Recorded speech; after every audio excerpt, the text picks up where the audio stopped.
Mother, are Post 40% Bran Flakes really the best tasting cereal of them all?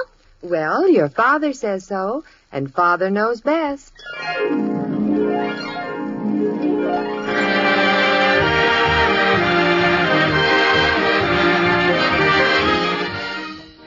Yes, it's Father Knows Best, transcribed in Hollywood, starring Robert Young as Father. A half-hour visit with your neighbors, the Andersons. Brought to you by Instant Sanka, the delicious coffee that lets you sleep, and Post 40% Bran Flakes. Mother, next time you're choosing a cereal, remember, new Post Bran Flakes give your family all the important keep regular benefits of Bran in a cereal with a delicious new magic oven flavor. Insist on Post Bran Flakes, the cereal preferred and eaten by far more people than any other Bran Flakes. They're wonderful for breakfast, lunch, or in-between meals. So get Post Bran Flakes this weekend. They're good, and so good for you.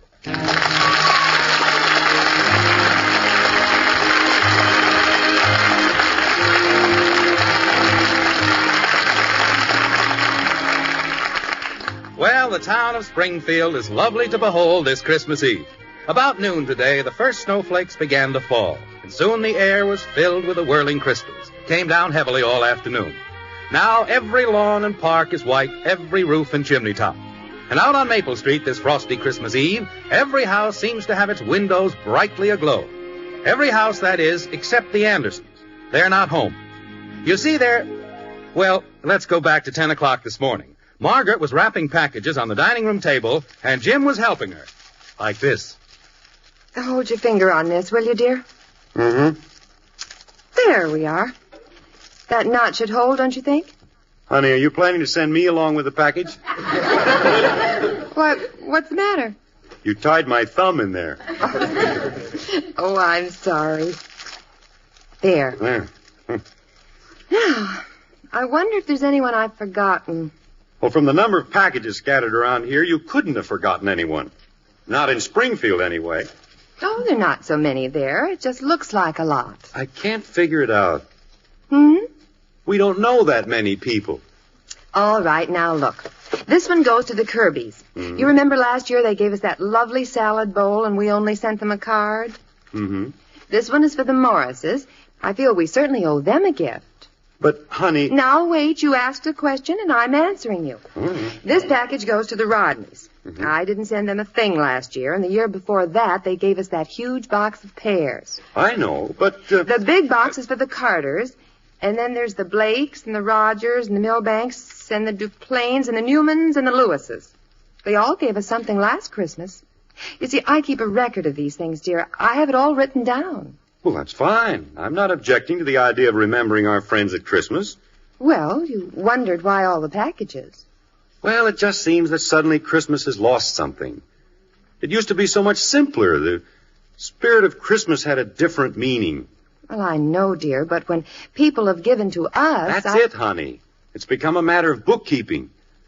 Christmas used to be a quiet and beautifully religious holiday. A time for the children, a time for bringing happiness to others. What has it become?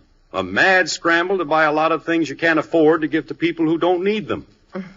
Now, dear... Why can't we have Christmas the way it used to be? Quiet and simple with the real Christmas spirit. When you gathered your family and friends around the fire and the children hung up their stockings and the church bells on Christmas Eve and the carolers singing. That's the way Christmas should be. I know, dear, but... Mother! I'm in the dining room, Betty. I'm going to wash my hair now, Mother, so if Janie calls, will you take the message? What message? Well, it's very important. You see, Janie knows simply dozens of girls who work at Burton's department store, and they're going to call her the second Ralph comes in the store, and then Janie's going to call me. Princess, if you'll forgive my unseemly curiosity, what is the purpose of this elaborate spy system? Why, to find out what Ralph's going to give me for Christmas, naturally. Oh, naturally. But, dear, a Christmas present is supposed to be a surprise. Of course, Mother, but how can I be surprised if I don't know what kind of gold locket that's heart-shaped with my initials on it he's going to buy me? Wait a minute. How was that again? I'll be upstairs, Mother. If Janie calls, you needn't call me to the phone unless the locket is a wristwatch. Well, now, if that doesn't... Now, don't let it upset you. She's just a normal teenage girl. But, honey, the whole idea of Christmas is to... Dad, Mom. Dear. We're in the dining room, Bud. Hey, tonight's Christmas Eve. Can you believe it? Christmas Eve. Yeah. And you'd better go down in the basement and bring up the decorations for the tree. We haven't got a tree yet. Besides, I haven't got time right now. Joe and I got to get some stuff together. We're going out with Christmas carols. Christmas carols? You? Now, don't question him, Margaret. Thank heaven there's one person in this family who has the true Christmas spirit. Allow me to congratulate you, son. You have the right idea. There's nothing finer on Christmas Eve than to go around singing carols. Oh, we're not going to sing them, Dad. Oh? What are you going to do with them? Oh, we got a deal with Gus down at the used car lot. He has a sound truck, you know, with the big horns on top and a record player inside. Oh, no. And now wait, this is a cool idea. Gus is going to drive the sound truck all over town this afternoon, and Joe and we're going to be inside playing the Christmas Carol records. Bud. Well, I'm not really going to play the records. Joe's going to do that, and I'm going to read the commercials.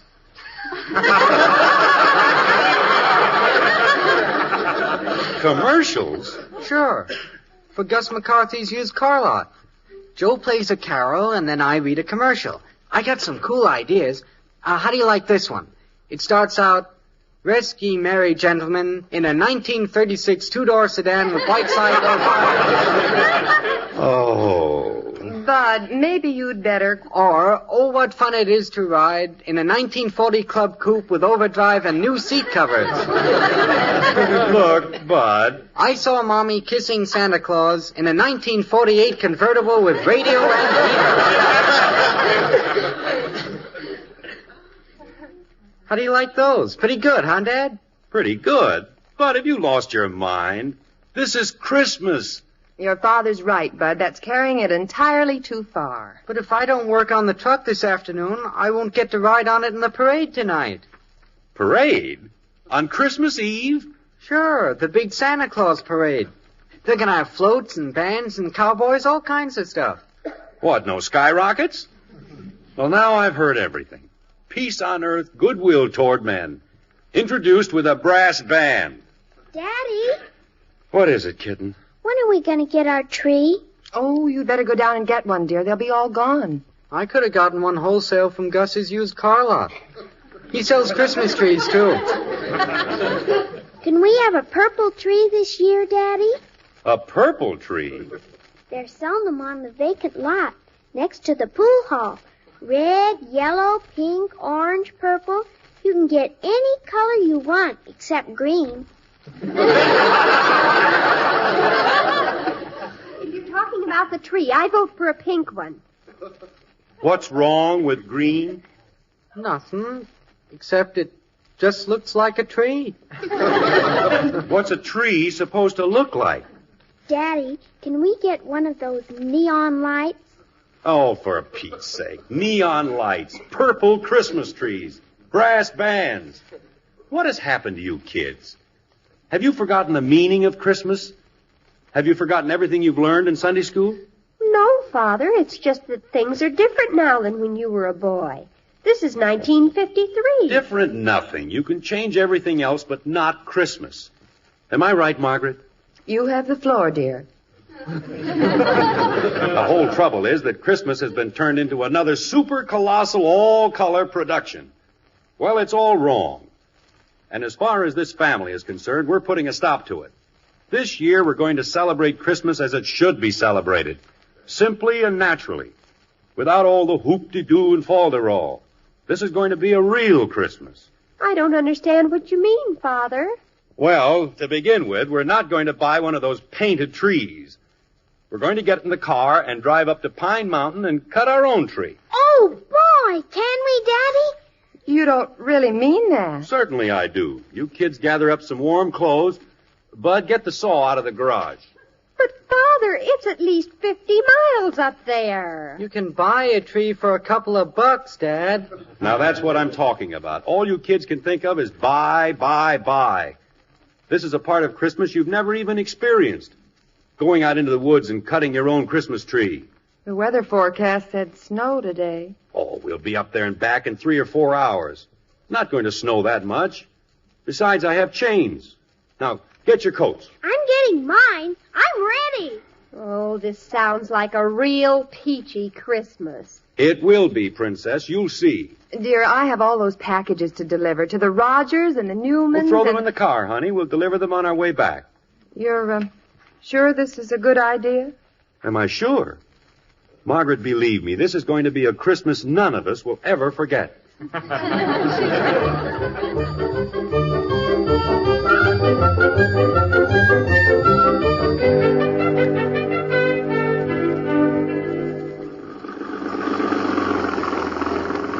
Are we almost there, Daddy?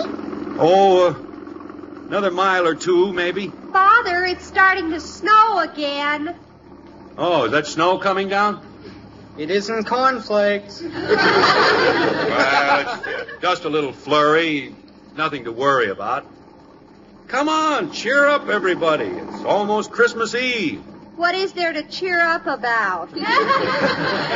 Joe's probably out on the sound truck playing Deck the Halls with Boughs of Holly and selling cars like crazy. Bud,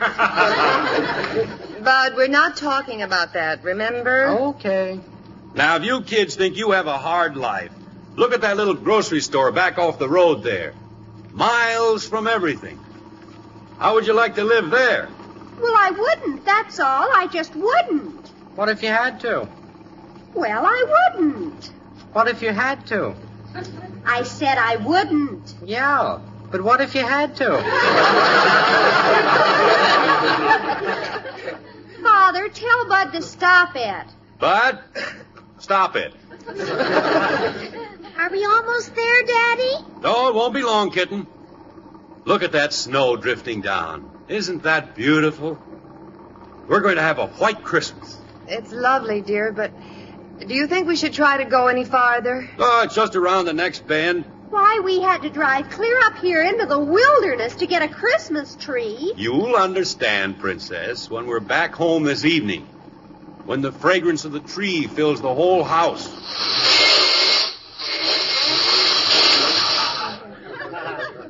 What happened, Daddy?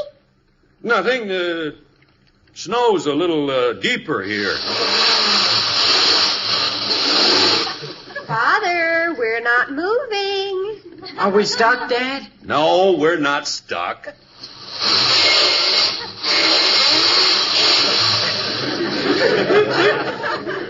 Why aren't we moving? Dear, we can't go any farther. It's snowing so hard now you can't see ahead. Can you turn around? Well, I won't try to turn around. The only thing we can do is back up. We're not moving. What's the matter, Dad? I'm afraid we're stuck. Oh, no. Oh, Jim, we can't be. Now there's nothing to get excited about. We'll get out of here somehow. Take the wheel, Margaret. Bud and I'll get out and push. Come on, Bud. I can't even see. What do you want me to do, Jim? Put it in reverse. I can't hear you. The snow's getting deep, Dad. It's no use. We can't move it. Shut off the motor, Margaret. Well, what do we do now, dear? Well, we'll have to leave the car and walk back. Walk back? Yeah. Well, come on, everybody out. Take the keys, Margaret. All right. Button up your coat, Kathy. Betty, bring those 2 blankets. We can't walk all the way back in this snow. I know that. We're going back to that little grocery store we passed. It's only about a quarter of a mile. Close the car doors. I'll carry Kathy. Now, all stay together. We better hurry. It's getting dark. Daddy, Yeah? it's almost Christmas Eve. Yes. Almost. I got snow in my shoes, snow down my neck. Can you see where you're going, Jim? Yeah, I can see. Marooned on top of a mountain in a blizzard. All right, stop complaining. It could be worse. Yeah, we could have come up here in our bathing suits. I don't know why we had to come up here. Yeah, what was the idea? Well, I'll tell you, my freezing friends. This is that warm and beautiful event known as a simple, old-fashioned Christmas.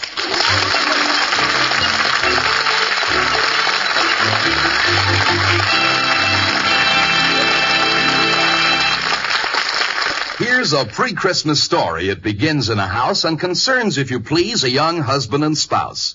They're hanging up holly wreaths, trimming the tree, wrapping dozens of presents to fill all with glee.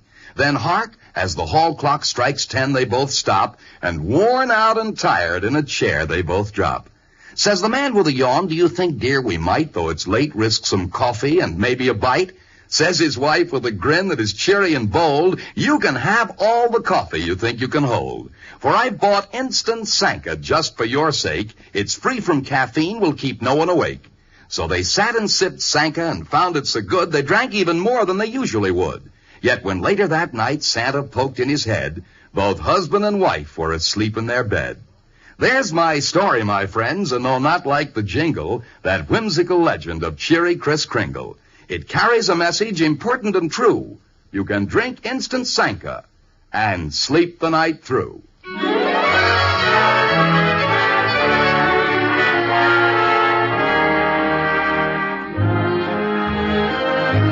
Well, as I said earlier, the white frame house on Maple Street is dark this Christmas Eve.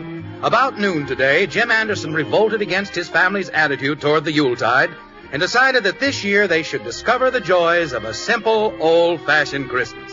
Nice thought? Yes. How's it working out? Terrible. They drive up to Pine Mountain to cut their own tree and ended up in a snowbank. Now, with the car abandoned, Jim and the family groped their way through the blizzard toward an isolated roadside store. Like this. I think my nose is frozen.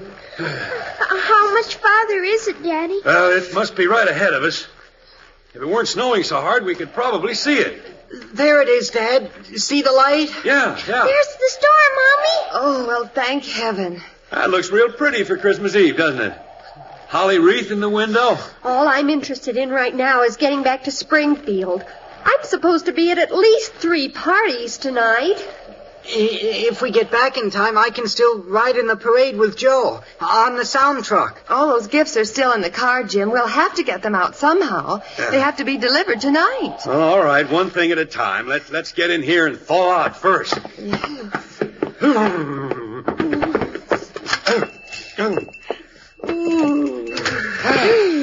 Oh, boy. Nice and warm.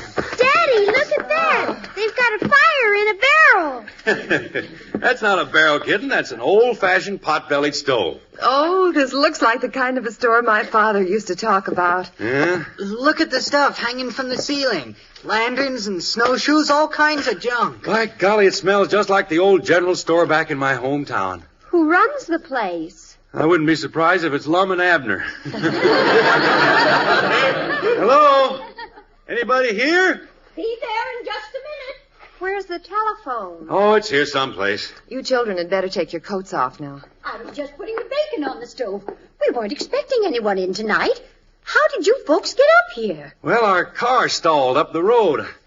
I wonder if we could use your telephone. Well, you'd be most welcome to use it if we had one. No telephone? Well, hello there. Is that your car that snowed in up the road? Yes, that's ours. We must have passed on the road without seeing each other. I just walked up there to see if you needed help. Well, that was very thoughtful of you. We were looking for a telephone. Well, I guess the nearest phone is down at the Harper's place, isn't it, Tom? Yeah, and you'd never make it down there tonight, not with the snow coming down like it is. But how are we going to get back to Springfield? I'm afraid you're not going to get back tonight, miss. Probably not tomorrow either. Oh, groan. There goes Christmas and all our plans. I wouldn't feel too bad about it, miss. It may not be so noticeable, but it's Christmas here, too, you know. And since Maggie and me, we're marooned up here, in a manner of speaking, and since you folks are stranded, too, why don't we just say we're all stranded together snowbound, as it were. Well, that's very nice of you, but Oh, we can't just move in on you. Well, why not? You look like nice folks. Tom and me are alone here. I'll put some more plates on the table, and there's plenty of beds upstairs. Can we do it? Please, Mommy? Please? It seems like a dreadful imposition. It's nothing of the kind. I'm Tom Terrell, and this is my wife, Maggie. oh, how do you do? Well, we're the Andersons. The little one is Kathy, our boy Bud, our daughter Betty, my wife Margaret, Hello. and I'm Jim. Well, we're happy you're going to be with us. Thank you. We hadn't planned much of a Christmas, just the two of us. But now that there's some kids around, by golly, it's beginning to seem like Christmas. Come on, help me light up some more lamps, Bud. Okay. I'll tell you what we always did with our youngsters on Christmas. We gave them the run of the store. So help yourselves. Candy, cookies, anything you want. Oh, You mean it? Really? You help yourself. Oh, man. Steady now, don't get carried away. Oh, Mother, look at these adorable old-fashioned teacups. in a minute, dear. Look here, Bud. Look at this. Yeah, but look at this. Listen to them. My golly, it's good to hear youngsters around the place again. How many children do you have? 2, a boy and a girl. But they're both grown up now, gone away. Seems like such a short time we had them with us. Well, would you like to come out in the kitchen with me, Margaret? Yes, I'll help you put things on. Jim, if you want to hang up your things, the bedroom's right up the stairway there. Oh, good. I'll take these blankets and coats up.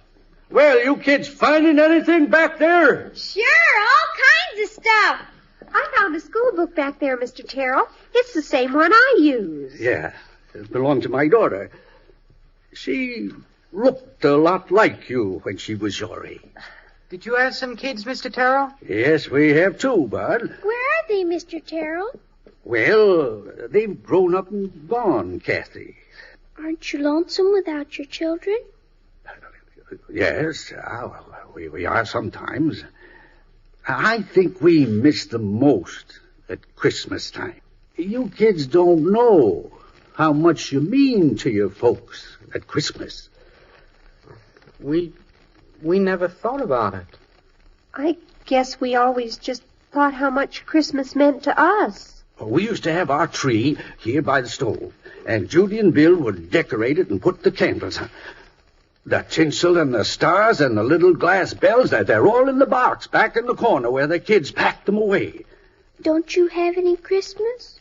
No, Kathy, not anymore. There's no one to decorate the tree. Tom, I need some wood for the stove. All right, I'll get it. What are you crying about, Shrimp? I just feel sad. Bud, Yeah, are you thinking what I'm thinking? maybe.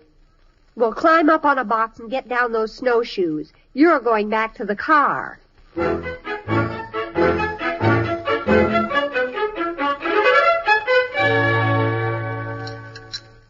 Well, what's wrong with the children, Margaret? They didn't eat. I don't know. They're plotting something. They run me out of the store, told me to stay back here and lock the door. Maybe you'd better go out front and see what they're doing, Jim. Oh, they're all right, honey. Leave them alone. Well, whatever they're doing, they've been at it for over an hour. All right, everybody, come in now. Turn off all the lamps. Well, for pity's sakes, what are they... Well, let's go in. What in the world? Well, will you look at that? It's Christmas Eve, remember? Oh, a tree. Decorated. And with candles. From the Andersons, Merry Christmas to Mr. and Mrs. Terrell. If that don't beat all. It's beautiful, kids. How did you do it? Well, Mr. Terrell said they had the decorations, so Bud went up to the car and got the saw and some things. Then he went out and cut the tree. I helped put on the decorations. Look what's under the tree. Where'd those packages come from? Santa Claus. You can't open them till Christmas morning. Margaret, aren't those your packages from the car? I told them they could do it, dear. They changed the tags. I guess this is a miracle, Mother. we have a family again, gathered around the Christmas tree. Just the way it used to be. Snow coming down outside, candles on the tree, a warm fire in the stove. Oh, it's lovely. So lovely. The only thing that's missing is the Christmas carol. Judy, when she was a little girl, would stand up at the top of the stairs, and the way she sang it reminded you of the angels who sang it to the shepherds on that wondrous night. Kathy? Oh, well, where is Kathy? Oh, little town of Bethlehem, how still we see thee lie above thy deep and dreamless sleep.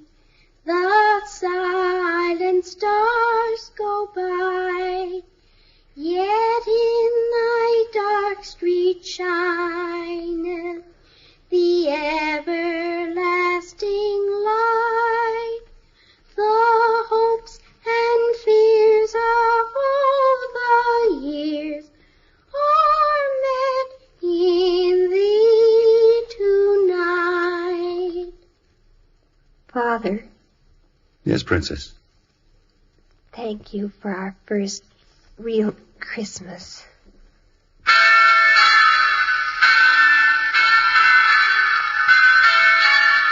This is Robert Young. From all of us in the Anderson family to all of you, a most sincere wish that the Christmas spirit in its fullest meaning be yours for now and always. Good night.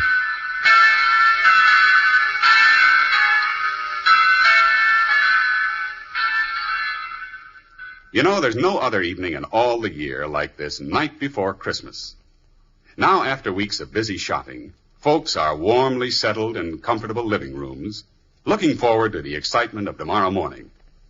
Well, we hope you find just what you wanted under that tree. And at this time, may we, the Post Cereals Company, take the opportunity of thanking all of you for making our products such favorites all over the country. Yes, Post cereals have long been famous for superior quality and fine flavor. Rest assured we'll keep them that way for you, always. One of Post's outstanding favorites is Post 40% Bran Flakes. And it's now more delicious than ever because it has a new magic oven flavor and wonderful crisper texture. Remember, if you haven't tried them yet, start enjoying Post Bran Flakes soon. And a very Merry Christmas from the whole Post Cereals family.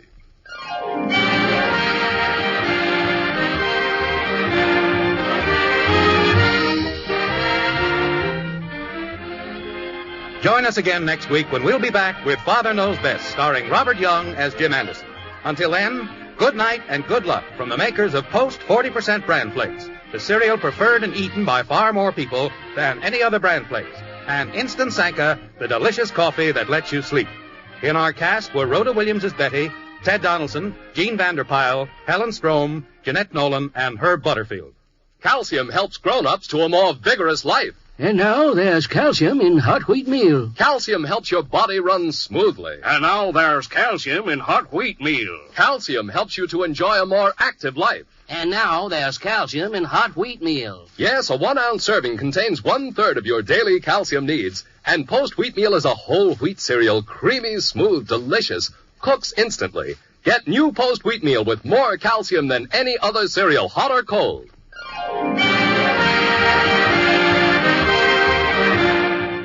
Father Knows Best, based on characters created by Ed James, was transcribed in Hollywood and written by Paul West and Roswell Rogers. This is Bill Foreman speaking.